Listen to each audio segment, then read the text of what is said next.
Nizamabad BJP నేతలకు TPCC chief Mahesh Kumar Goud warning ఇచ్చారు. కులం మతం పేరుతో ప్రజల్ని విచ్ఛిన్నం చేయాలని చూస్తే సహించేది లేదని హెచ్చరించారు. దేవుళ్ల పేరుతో ఓట్లు అడిగే సంస్కృతి కాంగ్రెస్ పార్టీది కాదని అన్నారు. నిజామాబాద్లో హిందూ పేరుతో అరవింద్ ఎంపీ అయ్యారంటూ కూడా గుర్తు చేశారు. నిజామాబాద్ కార్పొరేషన్ పై కూడా కాంగ్రెస్ జెండా ఎగరడం ఖాయమని ధీమా వ్యక్తం చేశారు.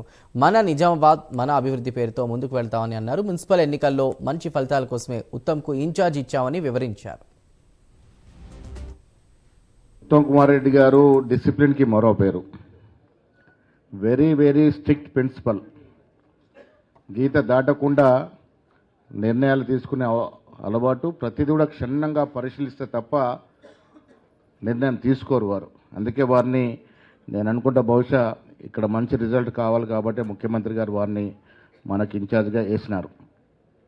చాలామంది చెప్పినారు కాంగ్రెస్ కార్యకర్తల్ని కాపాడుకోవడం అవసరం. నేను కూడా ఒక కార్యకర్త నుంచి ఇక్కడికి వచ్చాను కాబట్టి డెఫినెట్గా ఏళ్ల తరబడి పార్టీ కోసం పనిచేసినటువంటి కార్యకర్తలకి సముచిత న్యాయం చేసే దశగా మన ప్రయత్నం ఉంటుంది. ఎప్పుడు ఉంటుంది? కాంగ్రెస్ పార్టీతో అనుబంధం నాయకులు ప్రజల్లో కూడా ఉండాలి. ప్రజలు కూడా మీకు మెప్పు రావాలి. సర్వేలు చేస్తూ ఉన్నాం. కారణం ఎందుకు? ప్రజలతో ఎవరికైతే ఇది corporation election, councillor corporator election, party ఎంత ప్రాముఖ్యంగా ఉంటుందో వ్యక్తిని కూడా అంతే ప్రముఖంగా చూస్తారు. ఈ వ్యక్తి మాకు 5 ఏళ్ల పాటు ఉపయోగపడతాడా, మాకు పనులు చేయగలుగుతాడా, మాతో సఖ్యతగా ఉండగలుగుతాడు, ఇవన్నీ కూడా చూసేటట్టు ఎలక్షన్ ఇది.